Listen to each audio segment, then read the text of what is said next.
raisining og'zidan chiqqan bo'lsa bu gap masalaning eg'irlik darajasi shuni ko'rib olib, mushundaq ahvol ostida Shangang masalasiga munosabatli yoki yondab Uyg'uristonda yig'ib olish lageri, kishilik huquqni dafsanda qilishlar va bir qator masalalarning tang o'tirib qo'yilishining ehtimolligini nazarda tutganda vatandoshlarning oldiga shuni qo'yayki, boshda nima debdi? Egilik huquq debdi. Buningga hech kimning so'z qilish huquqi yo'q. Bu bizning o'zaro hurmat qiladigan prinsipimizdir. Buning ma'nosi zamin butunligi va egilik huquqi hurmat qilish deb. Gapning uzoyish yoki yetib kelganda Muavin ministr Wang Shubin, Muavin ministr Jangiz apandilar e'tirof qilinglar. Endi bu qatim Osakadagi yig'in odatdagi yig'in emas. 20 davlat yig'ini boshida aytdik.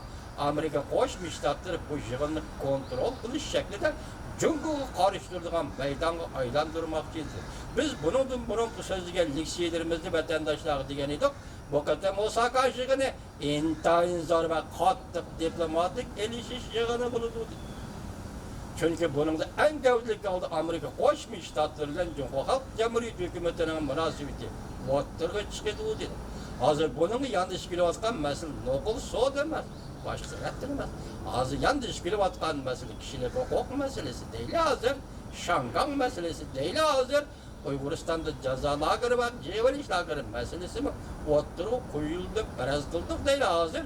Lekin eng oxirida esingizda bo'lsinki, vatandoshim, sizning kishilik huquqingiz va mening kishilik huquqim, Shangangning kishilik huquqi va Tibetning kishilik huquqi bu muayyan taraqqiy qilib, muayyan chekka yetganda sifat o'zgarishi hosil qiladigan masalalardir.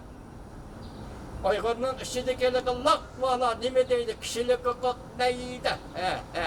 Mustaqillik demaydi, kitak kashini qagadi. Kishilik huquq taraqqiy qilib, kishilik huquq masalasi taraqqiy qilib, muayyan chekka yetganda o sifat o'zgarishi hosil qiladi. Bugun Amerika Qo'shma Shtatlari hukumatining 2020-yilda Shangangda umumiy saylam o'tkazish qonun komiteti, saylam komiteti qurish yili qilib bekitganligi va 2020-yilda saylam Shangangda ma'muriyat boshlig'ini umumiy saylam bilan saylashni talab qilganligi sizga qatqiqlan vatandosh. Hamma narsani qayrib o'tirib Amerika Qo'shma Shtatlari va uning davlat majlisi nima deydi degan masalaga diqqat og'diran Uyg'urlar. Bugun Shangang kishilik huquq va demokratiya qonun loyihasi kongresi o'tirib qo'yilibdi. Tayvan to'g'risida hammani sizlarga leksiya qilib so'zlab bo'ldim. Prezident Trump o'tirib chiqqanda bir eng kemida yoki 4 yoki 5 Tayvanga munosabatda qonunlar ma'qullandi. Yani Prezident Trump imzo qo'ydi. Shundan bugun Shangangda yuqoridagi qonun loyiha Tönigillardan nima? Uyg'ur kishilik huquq siyosat qonun loyihasi o'tirib qo'yildi. Uning ma'qullanish vaqti va davri bo'ladi. Diqqat, hurmatli vatandoshim, Amerika Qo'shma Shtatlari bilan Jungoning munosabati nima?